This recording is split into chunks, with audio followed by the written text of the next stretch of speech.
আল্লাহ সুবহানাহু তাআলা পবিত্র কোরআন মাজিদে বলেন, ওয়াল আসর ইন্নাল ইনসানা লাফি খুসর, শপথ সময়ের, নিশ্চয় প্রত্যেক মানুষ ক্ষতির মধ্যে নিমজ্জিত। এই দুই আয়াতের যদি আমরা সঠিক অর্থ করি বুঝার স্বার্থে, তাহলে সঠিক অর্থ হচ্ছে, আবারও শুনেন, ওয়াল আসর, শপথ সময়ের, ইন্নাল ইনসানা লাফি খুসর, নিশ্চয় সব মানুষ সময় নষ্ট করে। প্রথমে কি বললাম?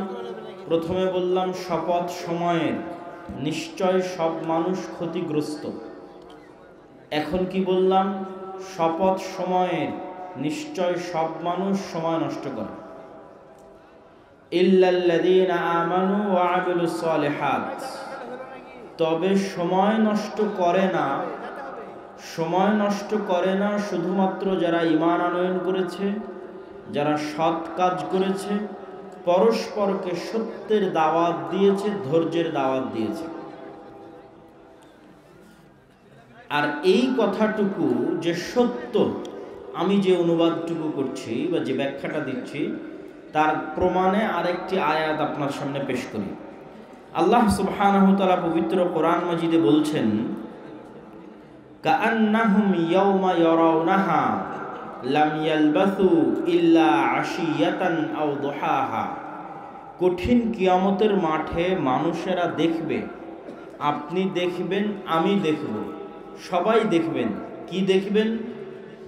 যে সবাই সেই দিন দেখবে, ইয়াওমা ইয়ারাউনাহা, দেখবে যে লাম ইয়ালবাসু, তারা দুনিয়াতে বসবাস করেনি, ইল্লা আশিয়াতান আও দুহাহা, হয় এক রাত বসবাস করেছে অথবা এক সকাল বসবাস করেছে।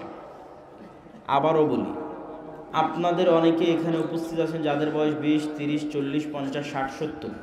ধরেন এখন আপনি মারা গেলেন, তো আপনি 30 বছর বয়সে মারা গিয়ে কিয়ামতের মাঠে দেখছেন যে আপনি পৃথিবীতে বেঁচে ছিলেন মাত্র একদিন, এক রাত, অথবা এক সকাল, অথবা এক বিকেল। 80 বছর বয়সের বৃদ্ধ চাচা মারা গিয়ে দেখতেছে কিয়ামতের মাঠে, তিনি জানেন যে আমি পৃথিবীতে 80 বছর ছিলাম, অথচ উনি দেখছেন যে উনি পৃথিবীতে মাত্র এক রাত ছিলেন, পৃথিবীতে মাত্র একদিন ছিলেন, পৃথিবীতে মাত্র এক সকাল ছিলেন। আজীব! কেন এরকম? ওই যে ওয়াল আসর ইন্নাল ইনসানা লাফি খুসর, বেঁচেছে তো 80 বছর, কিন্তু পুরোটাই সময় নষ্ট। তো ওই জন্য ওইটার কিয়ামতের মাঠে দেখা যাচ্ছে না, কেন সবটাই সময় নষ্ট হয়ে গেছে। তো যতটুকু সময় নষ্ট হয়নি, অতটুকু মিলে দাঁড়িয়েছে এক দুপুর, এক সকাল, এক দিন, অথবা এক রাত। সারা জীবনের যতটুকু সময় সে নষ্ট করেনি। আল্লাহ কোরআনে বলছে, আমি শুধু অনুবাদ করছি, আল্লাহ সুবহানাহু ওয়া তাআলা কোরআনে বলছেন শপথ সময়ের, নিশ্চয় সব মানুষ সময় নষ্ট করে। আবার আর এক আয়াতে বলছেন, অবশ্যই অচিরেই কিয়ামতের মাঠে মানুষ দেখবে তারা পৃথিবীতে বেঁচে ছিল মাত্র একদিন, এক রাত, এক সকাল, এক দুপুর। মানে ওই এক রাত, ওই এক দুপুর, ওই এক সকাল, তার পুরো 80 বছরের জীবন মিলিয়ে যতটুকু সময় কাজে লাগিয়েছিল, সময় নষ্ট করেনি, অতটুকু এক রাত, একদিন, এক সকাল। এবার আপনার মনে প্রশ্ন আসবে, তাহলে শুধু যারা ঈমান আনয়ন করছে, সৎ আমল করছে, পরস্পরকে সত্যের দাওয়াত দিচ্ছে, ধৈর্যের দাওয়াত দিচ্ছে, এরাই কাজ করতেছে, তাহলে কি আমরা বাড়িঘর, স্ত্রী পুত্র, আত্মীয় স্বজন, ব্যবসা বাণিজ্য, কৃষি সব কাজ বাদ দিয়ে শুধু আল্লাহর ইবাদত করব? না হলে তো পুরো সময় নষ্ট হিসেবে ধরা হচ্ছে। এর উত্তর হচ্ছে, আমালে সালেহ, সৎ আমল এক ব্যাপক অর্থবোধক শব্দ। সৎ আমল এরকম কোনো শব্দ নয় যে আপনি শুধু সালাত আদায় করলেই সৎ আমল হবে। সৎ আমল এরকম কোনো শব্দ নয় যে শুধু কোরআন তেলাওয়াত করলেই সৎ আমল হবে। যেমন আরেকটা উদাহরণ দিয়ে বুঝাই, রিজিক। আমরা মনে করি রিজিক মানে শুধু খাওয়া। এখন আমাকে এক কাপ চা দিল তো হয়তো এটা রিজিক। জি না, আমার যে মেয়ের সাথে বিবাহ হয়েছে সেই স্ত্রী আমার জন্য রিজিক। আমাকে আল্লাহ যে কয়টা সন্তান দিয়েছে, আপনাকে দিয়েছে, সন্তান আপনার জন্য রিজিক। আপনি আজকে সমাজে যে সম্মান ও মর্যাদা অর্জন করেছেন, ওটা আপনার জন্য রিজিক। আপনি যে জ্ঞান অর্জন করেছেন, এটা আপনার জন্য রিজিক। আপনি যে পদবি অর্জন করেছেন, সেটাও আপনার জন্য রিজিক। রাষ্ট্রের যা দায় দায়িত্ব পেয়েছেন, সেটাও রিজিক। তো রিজিক যেমন ব্যাপক অর্থবোধক, সৎ আমল তেমন ব্যাপক অর্থবোধক। রাসূলুল্লাহ সাল্লাল্লাহু আলাইহি ওয়াসাল্লাম বলেন, ইন্নাদ দুনিয়া কুল্লুহা মালউনা, পৃথিবী আর পৃথিবীর মধ্যে যা কিছু আছে সব কিছু অভিশপ্ত। অনেক বড় কথা, অনেক ভয়ঙ্কর কথা, যে পৃথিবী আর পৃথিবীর মধ্যে যা আছে সবই অভিশপ্ত, তবে যতটুকু আল্লাহর জন্য করা হয়। তো এই যে যতটুকু আল্লাহর জন্য করা হয়, এটাও ব্যাপক অর্থবোধক। সৎ আমল, এটাও ব্যাপক অর্থবোধক। সেই ব্যাপক অর্থটা কি? সেই ব্যাপক অর্থ হচ্ছে, মানুষ যদি নিয়ত ঠিক রাখে, অন্তরের বিশুদ্ধতা ঠিক রাখে, তাহলে তার ব্যবসাও সৎ আমল, তার কৃষিকাজও সৎ আমল, তার সন্তান সন্ততিকে লালন পালন করাও সৎ আমল, তার জেনারেল জ্ঞান অর্জন করা, স্কুল কলেজে পড়াও সৎ আমল। বলেন আল্লাহু আকবার। শুধু নিয়ত ঠিক রাখতে হবে এবং আল্লাহর সন্তুষ্টির জন্য হতে হবে। যেমন ধরেন, এখানে যদি কোনো ব্যবসায়ী উপস্থিত থেকে থাকেন, রাসূলুল্লাহ সাল্লাল্লাহু আলাইহি ওয়াসাল্লাম বলছেন, আত-তাজির আস-সাদুক আল-আমিন ইয়াকুনু ইয়াউমাল কিয়ামাহ মা'আন নাবিয়্যিন ওয়াশ শুহাদা। সত্যবাদী, আমানতদার ব্যবসায়ী, আবার শোনেন, সত্যবাদী, আমানতদার ব্যবসায়ী কিয়ামতের মাঠে নবীদের সাথে থাকবে, শহীদদের সাথে থাকবে। তাহলে ব্যবসাও তো সৎ আমল হয়ে গেল। শুধু কি যুক্ত করা হলো? সত্যবাদী ব্যবসায়ী, আমানতদার ব্যবসায়ী। মানে যে ব্যবসা করতে গিয়ে চিন্তা করবে যে আমি আল্লাহর বিধান, আল্লাহর আদেশ মেনে ব্যবসা করব। যে বিবাহ করতে গিয়ে, সন্তান সন্ততি লালন পালন করতে গিয়ে চিন্তা করবে আমি আল্লাহর কথা অনুযায়ী করব। যে কৃষি কাজ করতে গিয়ে চিন্তা করবে আমি আল্লাহর কথা অনুযায়ী করব। তো জীবনের প্রত্যেক যে কাজ সে আল্লাহর সন্তুষ্টি অনুযায়ী, আল্লাহর দেখানো পথ অনুযায়ী করবে, সেটি সৎ আমল, আর সেটি কাজে লাগবে। ওটা সময় নষ্ট হয়নি, ওটা কাজে লাগবে। সম্মানিত উপস্থিতি, সময় কেমন গুরুত্বপূর্ণ, সময় কত গুরুত্বপূর্ণ, এটা আপনাকে বোঝানোর জন্য একটি উদাহরণই যথেষ্ট। সেটি হচ্ছে, আমি এবং আপনি কোনো জায়গায় বসবাস করি না। আপনার এবং আমার বাড়ি চারঘাটেও নয়, রাজশাহীতেও নয়, নওদাপাড়াতেও নয়, ডাঙ্গিপাড়াতেও নয়, বাংলাদেশেও নয়। এবং এটি বিজ্ঞানের দৃষ্টিতে বাস্তব, যেটা এখন আমি বলতেছি।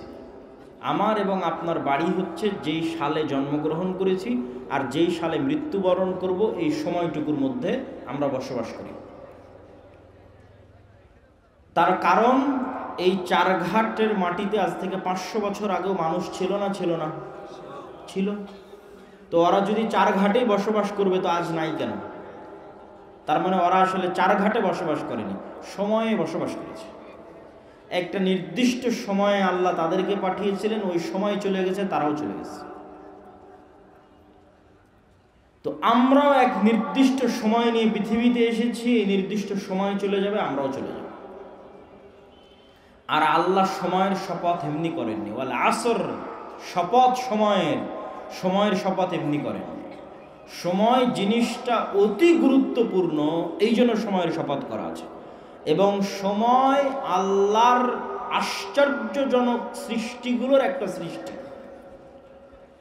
সময় কত আশ্চর্যজনক সৃষ্টি!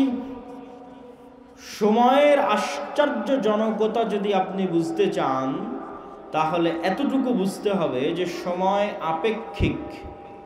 সব বিজ্ঞানের ছাত্ররা জানে যে সময় আপেক্ষিক। আর আপনাকে উদাহরণ দিলে আপনিও বুঝবেন যে হ্যাঁ, সত্যি সময় আপেক্ষিক। আমি পায়ে হাঁটতেছি, আমার জন্য সময় একরকম। যে ট্রেনে যাচ্ছে তার জন্য সময় একরকম, যে বিমানে যাচ্ছে তার জন্য সময় একরকম। কিন্তু দুঃখজনক হচ্ছে, আমি পায়ে হেঁটেও, বিমানে চলেও, ট্রেনে চলেও আলোর গতিতে চলতে পারছি না। এই জন্য সময়ের বাধ্যবাধকতার মধ্যেই বসবাস করতেছি। আমি কিন্তু সময়ের বাধ্যবাধকতা পার হয়ে যেতে পারবো, এই জন্য সময় আপেক্ষিক। যদি আমি সময় আলোর গতিতে চলতে পারতাম, অথবা আলোর চেয়ে বেশি গতি ধারণ করতে পারতাম, তাহলে আমি সময়কে বিজয় করে নিতাম। এবং বিজ্ঞানীরা প্রমাণ করেছে যে আপনার এই পৃথিবীতে সময়ের দ্রুততার গতি কি? 24 ঘন্টা। 24 ঘন্টায় একদিন এক রাত, এটা হচ্ছে পৃথিবীতে সময়ের দ্রুততার গতি। এই গতি যদি আর অন্য কোনো গ্রহে এর চেয়ে কম অথবা বেশি হয়, তাহলে এখান থেকে একটা মানুষকে উঠিয়ে যদি আমরা ওই গ্রহে পাঠিয়ে দিই, ধরেন কোনো একটা সিস্টেমে পাঠিয়ে দিলাম, ওই মানুষ ওই গ্রহে আর 50 বছর থেকে যদি পৃথিবীতে আগমন করে, তাহলে ওর আর যে সমবয়সী বন্ধু ছিল তাদের চেহারা আর ওর চেহারা মিলবে না। দেখা যাবে ওর সমবয়সী বন্ধু বৃদ্ধ হয়ে গেছে, আর দেখা যাবে ও তখনও যুবক আছে। কেননা ওর জন্য সময় ভিন্নভাবে অতিক্রম হয়েছে, কেননা ও এমন জায়গায় ছিল যেখানে সময়ের গতি ছিল ভিন্ন। এগুলো আমি বলছি না, বিজ্ঞানীরা বলছে। এবং আপনি আরও আশ্চর্য হবেন যে আমরা যদি আজ এখান থেকে অনেক দূরের গ্রহে ভ্রমণ করি, কয়েক লক্ষ, কয়েক হাজার, কয়েক ট্রিলিয়ন, মিলিয়ন কিলোমিটার দূরের, তাহলে অনেক দূরের গ্রহের আলো আমাদের কাছে আসতে যেমন সময় লাগে, এই গ্রহের আলো ওই গ্রহে যেতে সময় লাগবে। তো আপনি ওই রকম দূরত্বের গ্রহে বসে যদি দূরবীন লাগিয়ে মক্কায় দেখেন, তো দেখবেন যে বদরের যুদ্ধ হচ্ছে, দেখবেন যে আল্লাহর নবী হেঁটে বেড়াচ্ছে। মানে আল্লাহর নবী যে সময়ে এই পৃথিবীতে ছিল, ওই সময়ে যে আলোটা ছিল, ওই আলোটা এখনো অত দূরের গ্রহে পৌঁছেইনি, আলোর গতিতে পৌঁছতে পৌঁছতে পৌঁছেইনি। ফলত ওই আলোর মধ্যেই ছবি ধারণ হয়। আপনারা আমাকে সাথে সাথে দেখছেন না, একটু হলেও পরে দেখছেন। আমার এখান থেকে আলো আপনার চোখে যেতে যতক্ষণ সময় লাগছে তত পরে দেখছেন, কিন্তু এটা আমরা বুঝি না। তো আমি কি আলোচনা করছিলাম? সময় আল্লাহর সবচেয়ে আশ্চর্যজনক সৃষ্টি। আল্লাহ এই সময় সৃষ্টি করে ছেড়ে দিয়েছে। এই সময়ের মধ্যেই মানুষ আসবে, সময়ের মধ্যে মানুষ শেষ হয়ে যাবে, আর এই সময়ের মধ্যেই পৃথিবী শেষ হয়ে যাবে। পৃথিবী শেষ হওয়ার পর সময় কেমন হবে তার কোনো গ্যারান্টি নেই। আল্লাহর নবী নিজেই বলছেন যে পৃথিবীর 50,000 বছরের সমান একদিন হতে পারে কিয়ামতের দিন। তা আল্লাহর নবী তো বলে গেলেন সময় আপেক্ষিক। উনি তো প্রমাণ করে গেলেন যে কেমনে কিয়ামতের একদিন পৃথিবীর 50,000 বছরের সমান হতে পারে। মানে তখন সময়ের ডেফিনিশন, সময়ের সংজ্ঞা তখন ভিন্ন। এখন পৃথিবীর জন্য আল্লাহ সময় করে দিয়েছে 24 ঘন্টা একদিন এক রাত। এটা আল্লাহর সৃষ্টি। এই জন্য অনেক জায়গায় গিয়ে দেখবেন মানুষ প্রশ্ন করে, ভাই সৌদি আরবে লাইলাতুল কদর ছিল, আজ এখানে কেমনে লাইলাতুল কদর হয়? বলে আল্লাহ প্রতি রাতে কীভাবে নিচের আসমানে নেমে আসে? সারাদিন সারা পৃথিবীতে তো নিচের আসমান হতেই থাকে, সারাদিন সারা পৃথিবীতে তো শেষ রাত আসতেই থাকে। তো এই শেষ রাত আর এই 24 ঘন্টার দিন রাত আপনার জন্য। আল্লাহ সুবহানাহু ওয়া তাআলা এই ধরনের সময়ের বাইন্ডিংসের ঊর্ধ্বে। আল্লাহর নবী সময়ের এই লিমিটেশনকে অতিক্রম করেছিলেন বলেই এক রাতে কাবা থেকে মসজিদে আকসা থেকে সপ্তম আসমান, আবার সপ্তম আসমান থেকে কাবা, ফজর হওয়ার আগে ফিরে এসেছেন। মানে ওনার জন্য সময়ের সংজ্ঞা তখন বাতিল হয়ে গেছিল। উনি যে বাহনে আরোহণ করেছিলেন তা আলোর গতির চেয়ে দ্রুততর ছিল, ফলত উনি সময়কে অতিক্রম করে চলে গেছেন। অতিক্রম করে সফর শেষ করে এসেছেন, কিন্তু পৃথিবীতে সময় তার গতিতে চলতেছে, আর উনি সময়ের গতিকে অতিক্রম করে চলে গেছেন। সম্মানিত উপস্থিতি, তাহলে সময় আমাদের জীবন। আমরা সময় নিয়ে খেলতেছি মানে আমাদের জীবন নিয়ে খেলতেছি। আমাদেরকে আল্লাহ সুবহানাহু ওয়া তাআলা যে নির্দিষ্ট সময় দিয়ে পাঠিয়েছে, এই সময়টুকু আমাদের জীবন। এই জন্য এই সময়ের হিসাব আল্লাহ সুবহানাহু ওয়া তাআলা নেবেন। রাসূলুল্লাহ সাল্লাল্লাহু আলাইহি ওয়াসাল্লাম বলেন, নি'মাতানি মাগবুনুন ফীহিমা কাসীরুম মিনান নাস। পৃথিবীর দুইটা নিয়ামত, যে দুইটা নিয়ামত সম্পর্কে পৃথিবীর সব মানুষ সবচেয়ে গাফেল। এক আস-সিহ্হা, সুস্বাস্থ্য, ওয়াল ফারাগ, অবসর সময়। পৃথিবীর মানুষেরা সবচেয়ে গাফেল তার স্বাস্থ্য নিয়ে, পৃথিবীর মানুষেরা সবচেয়ে গাফেল তার সময় নিয়ে। স্বাস্থ্য নিয়ে গাফেল দেখেই তো রাত দিন বিড়ি টানে। মানে যে ব্যক্তি বিড়ি এবং সিগারেট খায় সে কি স্বাস্থ্যের নিয়ামতের মূল্য করে না মূল্য করে না? মূল্যায়ন করে না। সে আল্লাহর দ্বারা এক নিয়ামতকে চোখের সামনে নষ্ট করতেছে। মাদকতার মধ্যে নিমজ্জিত থেকে, নেশার মধ্যে নিমজ্জিত থেকে তার লিভার, তার পাকস্থলী, তার শ্বাসযন্ত্র নষ্ট করে দিচ্ছে। আর ঠিক আর একদিকে একদল যুবক আছে যারা জুয়া, free fire, PUBG, Facebook, YouTube, Twitter, TikTok নিয়ে ব্যস্ত। তো তাদের কাছে কি সময়ের মূল্য আছে? নাই। ওটাই আল্লাহর নবী বলছেন, পৃথিবীর মানুষ সবচেয়ে অবমূল্যায়ন করে আল্লাহর দুটো নিয়ামতকে, এক সময়কে আর এক স্বাস্থ্যকে। এই জন্য সালাফে সালেহিন বলেছেন, ইন্নাল ওয়াক্তা সাইফুন, শোনো দুনিয়ার মানুষ, সময় হচ্ছে তরবারি। তুমি যদি এই তরবারিকে না কাটো, এই তরবারি একদিন তোমাকে কেটে দিবে। তার মানে প্রতি সেকেন্ডে সময় আপনাকে কাটতেছে। তরবারি প্রতি সেকেন্ডে আপনি সময় দ্বারা জবাই হচ্ছেন। তো আপনি যদি এই প্রতি সেকেন্ড সময়কে কাজে না লাগান, তো একদিন এই তরবারি আপনাকে পরিপূর্ণরূপে কেটে ফেলে দেবে। শেষ, জীবন শেষ হয়ে যাবে, লাইফ শেষ হয়ে যাবে। তখন আর আফসোস করেও কিছু করার থাকবে না। আর সে আফসোসের কথা আমি না, আল্লাহ সুবহানাহু ওয়া তাআলা কোরআন মাজিদে বলছেন, ওয়া আনফিকু মিম্মা রাযাকনাকুম মিন ক্বাবলি আন ইয়াতিয়া আহাদাকুমুল মাউত। দুনিয়ার মানুষ, তোমরা আল্লাহর রাস্তায় ব্যয় করো মৃত্যু আসার আগেই। কেন? যেই দিন মৃত্যু আসবে সেই দিন বলবে, রব্বি লাউলা আখারতানি ইলা আজালিন করিব, আল্লাহ আর একটু যদি সময় বাড়িয়ে দিতেন, আর 1 মিনিট, 1 সেকেন্ড, 10 মিনিট যদি সময় বাড়িয়ে দিতেন, ফাআসাদদাকা ওয়া আকুম মিনাস সালিহিন, তাহলে কিছু ভালো আমল করে সৎ কর্মশীল বান্দাদের অন্তর্ভুক্ত হয়ে যেতাম। তখন আল্লাহ উত্তরে বলছেন, ওয়ালাই ইউআখিরাল্লাহু নাফসান ইযা জাআ আজালুহা, আল্লাহ তো সময় সেট করে ছেড়ে দিয়েছেন। আমি আগেই প্রমাণ করে নিয়েছি যে সময় আল্লাহর সৃষ্টি এবং ব্যতিক্রম ভয়ঙ্কর সৃষ্টি। এটা সৃষ্টি করে ছেড়ে দেওয়া হয়েছে। আর এই সময়ের মধ্যে মানুষ আসবে, মানুষ যাবে। মানুষ পৃথিবীতে বাস করে না, ওই সময়ে বাস করে। আর এই সময় মানুষের জীবনকে শেষ করে দিবে। তো আল্লাহ ওটাই বলছেন যে আমি তো সময় সৃষ্টি করে ছেড়ে দিয়েছি। যেই দিন তোমার সময় চলে আসবে যাওয়ার, সেই দিন তো আর 1 সেকেন্ডও দেরি হবে না। লা ইউআখিরাল্লাহ, আল্লাহ 1 সেকেন্ডও দেরি করবেন না যেই দিন তোমার যাওয়ার সময় চলে আসবে। সম্মানিত উপস্থিতি, তাহলে সময় আমাদের জীবনকে প্রতিদিন ধ্বংস করে দিচ্ছে, কাটতেছে, কিন্তু আমরা সৎ আমল করতেছি না। কিন্তু যেই দিন সময় ঘনিয়ে আসবে সেই দিন আমরা আফসোস করলেও সৎ আমল করার সুযোগ থাকবে না। এই জন্য রাসূলুল্লাহ সাল্লাল্লাহু আলাইহি ওয়াসাল্লাম আরেক হাদিসে স্পষ্ট করে বলছেন, ইগতানিম খামসান ক্বাবলা খামসিন, দুনিয়ার মানুষ 5টা জিনিসের পূর্বে 5টা জিনিসকে মূল্যায়ন করো। হায়াতাকা ক্বাবলা মাউতিক, মৃত্যু আসার পূর্বেই যতদিন বেঁচে আছো এই বেঁচে থাকাকে মূল্যায়ন করো। সিহহাতাকা ক্বাবলা সাকামিক, অসুস্থ হওয়ার আগে যতদিন সুস্থ আছো এই সুস্থ থাকাকে মূল্যায়ন করো। ওয়া ফারাগাকা ক্বাবলা শুগলিক, ব্যস্ত হওয়ার আগে যতটুকু সময় অবসর পেয়েছো এই অবসর সময়কে কাজে লাগাও। ওয়া শাবাবাকা ক্বাবলা হারামিক, বৃদ্ধ হওয়ার আগে যুবক আছো এই যুবক বয়সকে কাজে লাগাও।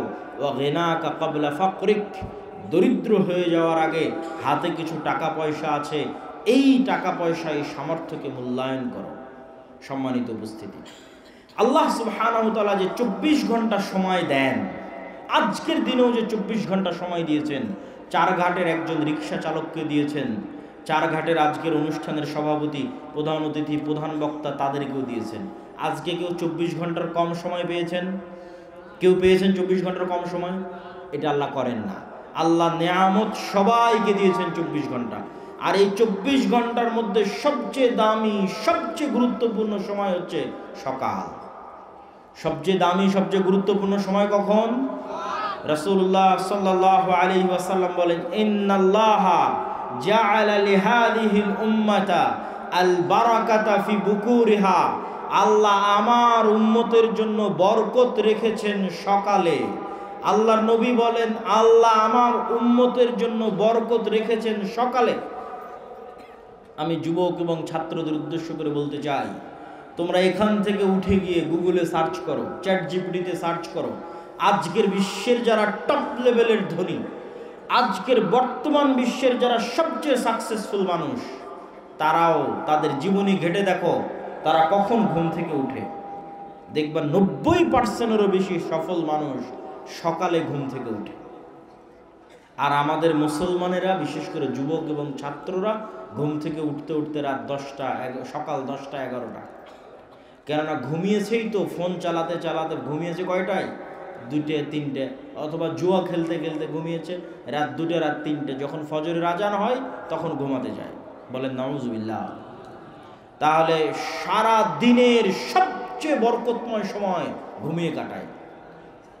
এই জন্য ইবনুল কাইয়িম রাহিমাহুল্লাহ বলছেন, আমাদের সালাফে সালেহিন লা ইয়ানামুনা বা'দা সালাতিল ফজর, আমাদের সালাফগণ ফজরের সালাতের পর ঘুমাতেন না। ওয়ালাউ ফি শিদ্দা ও ফি সফর, যদিও সফরে থাকতেন, কষ্টের মধ্যে থাকতেন তাও না, যদিও রাত জাগতেন তাও না।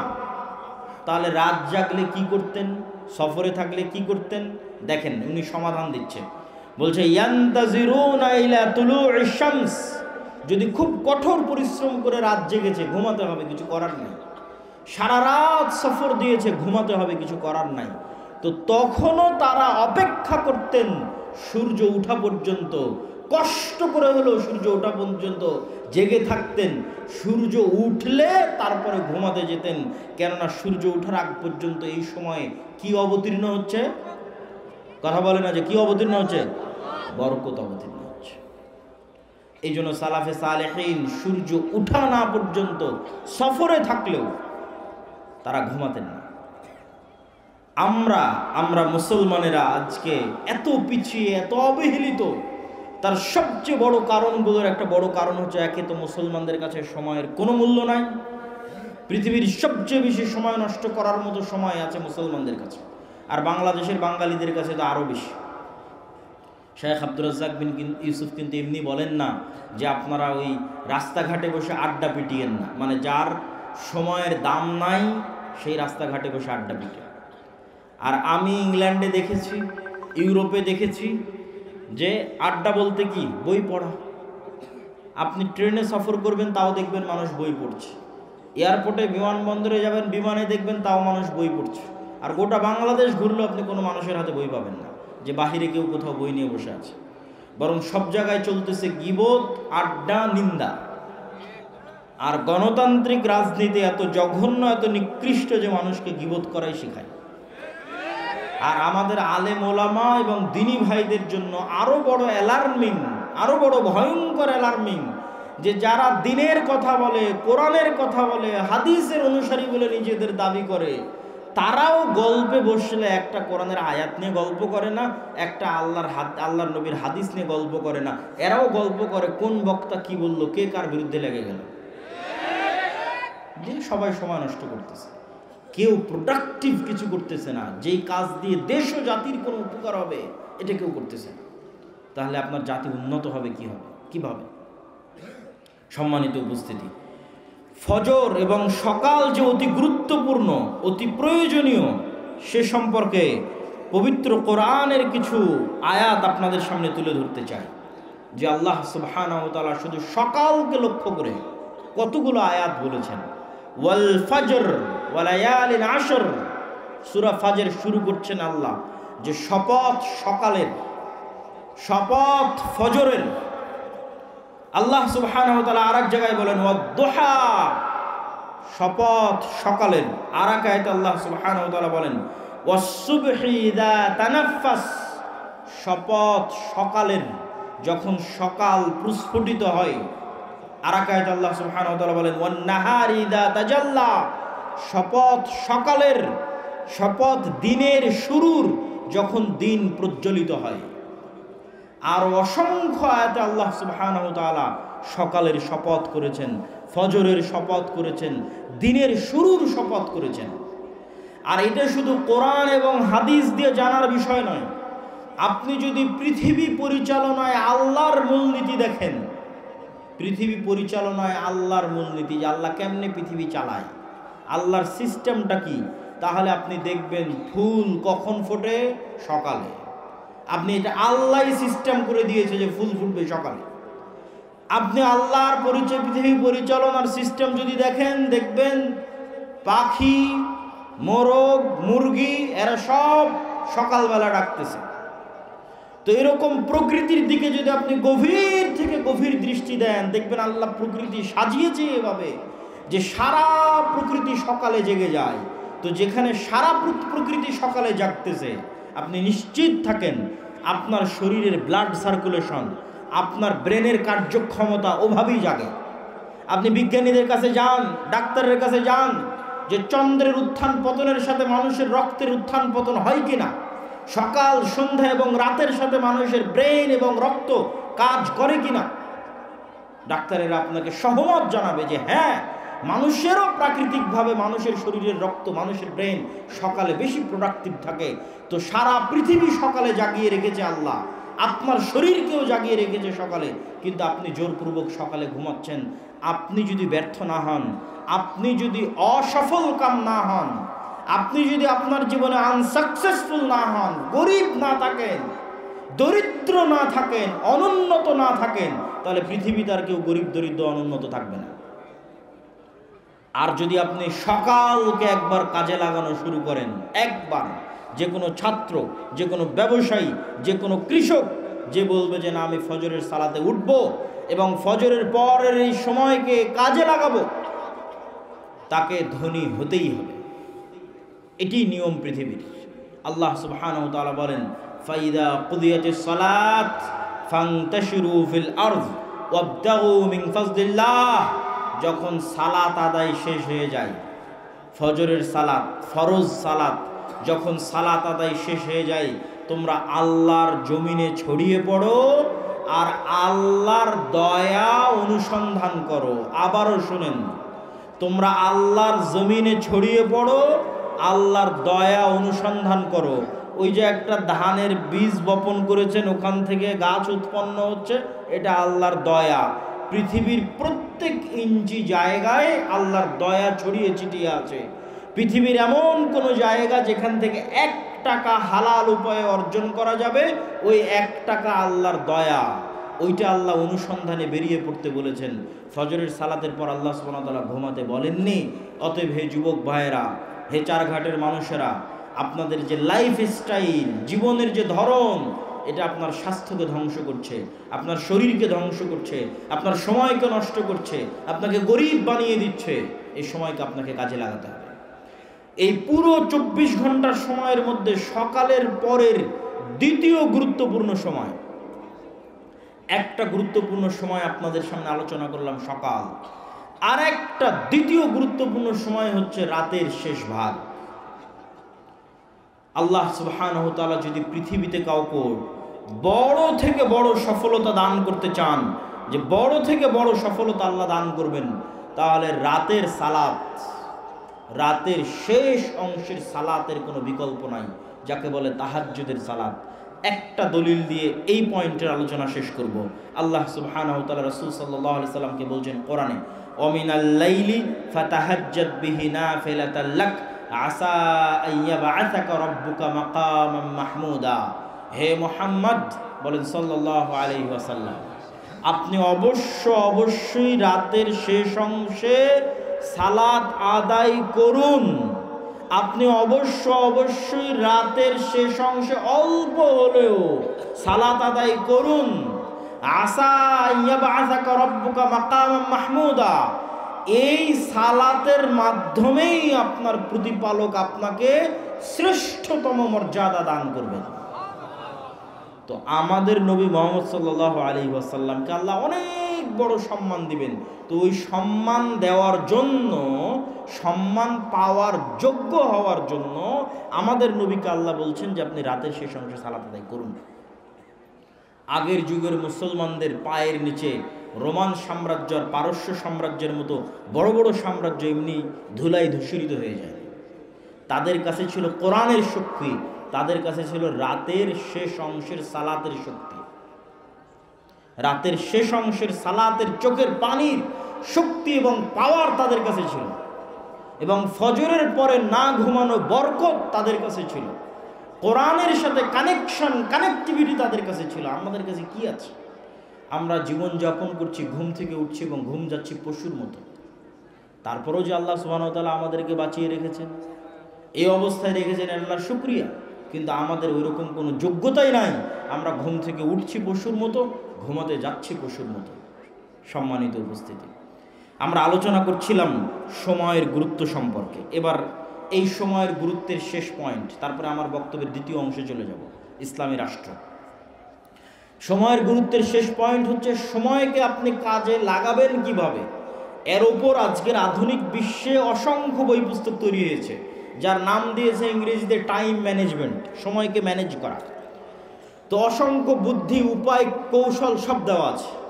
কিন্তু আমি আপনাকে বলবো, ইসলাম নিজেই নিজেই একটা টাইম ম্যানেজমেন্ট। ইসলাম নিজেই একটা টাইম ম্যানেজমেন্ট, আর এটা হতে হবে। কেননা আল্লাহ তো সময়কে সৃষ্টি করে ছেড়ে দিয়েছে। এই সময়ই মানুষের জীবন, এই সময়েরই আল্লাহ হিসাব নিবে।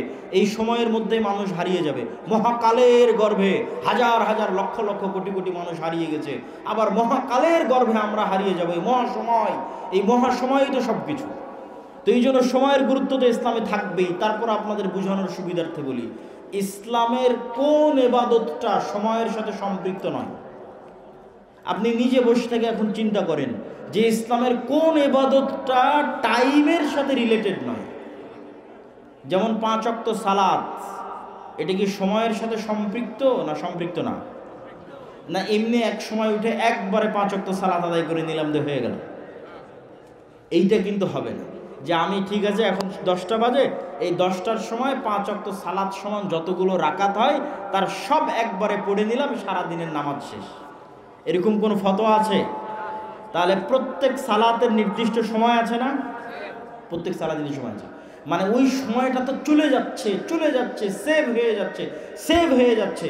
ওই সময়ের মধ্যে আপনি কি করলেন? ওই সময়টুকুর মধ্যে আপনার একটা সালাত থাকা লাগবে। আপনার জীবন থেকে একটা সময় রানিং, আল্লাহ মহাকাল সৃষ্টি করে দিয়েছে, দৌড়াচ্ছে, হাজার হাজার কোটি কোটি কিলোমিটার গতিতে দৌড়াচ্ছে, যেটা আমি দেখতে পাচ্ছি 24 ঘন্টা। এই দৌড়ানোর মধ্যে আমার একটা কাজ থাকতে হবে। সকালে ফজর, দুপুরে জোহর, বিকেলে আসর, মাগরিব, সন্ধ্যায়, রাতে এশা, এগুলো একটা করে ছুটে গেল, মানে ওই সময়টা গ্যাপ চলে গেল, মানে ওই সময়ে আর আমার নামে কোনো নামাজ নাই। গ্যাপ, সময় কিন্তু সেভ হয়ে গেছে, সময় কিন্তু পার হয়ে গেছে, কিন্তু আমার নামে কোনো সালাত নাই। তো ইসলাম নিজেই একটা টাইম ম্যানেজমেন্ট। এখানে এমন একটা ইবাদত আপনি আমাকে দেখান যে ইবাদতের সময় দেওয়া নেই। আপনি যদি রমজানের কথা বলেন, আপনি যদি সাহারির কথা বলেন, আপনি যদি ইফতারির কথা বলেন, আপনি যদি ঈদের কথা বলেন, ঈদের নামাজের কথা বলেন, ঈদের নামাজ কখন পড়তে হবে, আপনি যদি কুরবানির কথা বলেন, কুরবানি কখন দিতে হবে, সিয়াম কখন শুরু হবে, নফল সিয়াম, সপ্তাহের সিয়াম, মাসের সিয়াম, প্রত্যেকটা ইবাদত সময়ের সাথে সম্পৃক্ত। জাকাতের কথাও যদি বলেন, জাকাতের হিসাব, ওটাও বছর, ওটাও সময়ের সাথে সম্পৃক্ত। হজের কথা যদি বলেন, হজ কখন করবেন, ওটাও সময়ের সাথে সম্পৃক্ত। সম্মানিত উপস্থিতি, তো ইসলাম নিজেই একটা টাইম ম্যানেজমেন্ট। কেউ যদি ইসলামকে শুধু অনুসরণ করে, চোখ বন্ধ করে, তো ওর সময় নষ্ট কম হবে। তার শুধু একটা উদাহরণ দিই যুবক এবং ছাত্রদের জন্য। যে ধরেন আপনি ফজরের সালাত পড়ে, যুবকেরা হয়তো গেম খেলতে বসে গেছে, হয়তো কোথাও খেলা দেখতে বসে গেছে, হয়তো জোয়ার আড্ডায় গেছে। তো ও যদি বেনামাজি হয়, তো আর কোনোদিন স্মরণ পড়বে না যে আমি কি করছি আর আমার কি করা উচিত। একটা মুভি দেখতেই সারা দিন পার হয়ে যাবে, একটা সিরিয়াল একের পর এক দেখতেই সারা দিন সারা রাত পার হয়ে যাবে। কিন্তু ওর যদি নামাজের বিষয়ে সচেতনতা থাকে, তাহলে জোহরের যখন আজান হবে, ওকে উজু করতে হবে, ফ্রেশ হতে হবে, মসজিদে যেতে হবে। ও অন্তত একটা ভাবার সময় পেল, কিরে সকাল থেকে তো সব সময় নষ্ট করলাম, এখন কি করব জোহরের পরে। ঠিক আছে, জোহরের পর আবার সময় নষ্ট শুরু করলো, এবার আসরের সময় আজান হলো, উজু করলো, মসজিদে গেল, আবার চিন্তা করার সুযোগ পেল, এতক্ষণ কি করলাম, এখন কি করব। আবার মাগরিবের সময় চিন্তা করার সুযোগ পেল, এতক্ষণ কি করলাম, এখন কি করব। আবার এশার সময় চিন্তা করার সুযোগ পেল, এতক্ষণ কি করলাম, এখন কি করব। শুধু যদি সালাতই আদায় করে ওই ব্যক্তি, অন্তত দিনে 5 বার চিন্তা করার সুযোগ পায় যে আমি কি করছি, আমার কি করা উচিত। আর যদি ওই সালাতটুকু আদায় না করে, তো এইভাবে কতদিন পার হয়ে যাবে, কত মাস পার হয়ে যাবে, কোনোদিন কল্পনা করারও সুযোগ পাবে না। এইভাবে একদিন মৃত্যু চলে আসবে। সম্মানিত উপস্থিতি। তো সময় আল্লাহর অনেক বড় নিয়ামত, আমাদেরকে সময় মূল্যায়ন করতে হবে। বিশেষ করে ফজরের পরের সময়, বিশেষ করে রাতের শেষাংশের সময় যদি কেউ মূল্যায়ন করতে পারে, জাতি হিসেবে আমরা সফল হব। আল্লাহ কবুল করুক, আল্লাহুম্মা আমিন।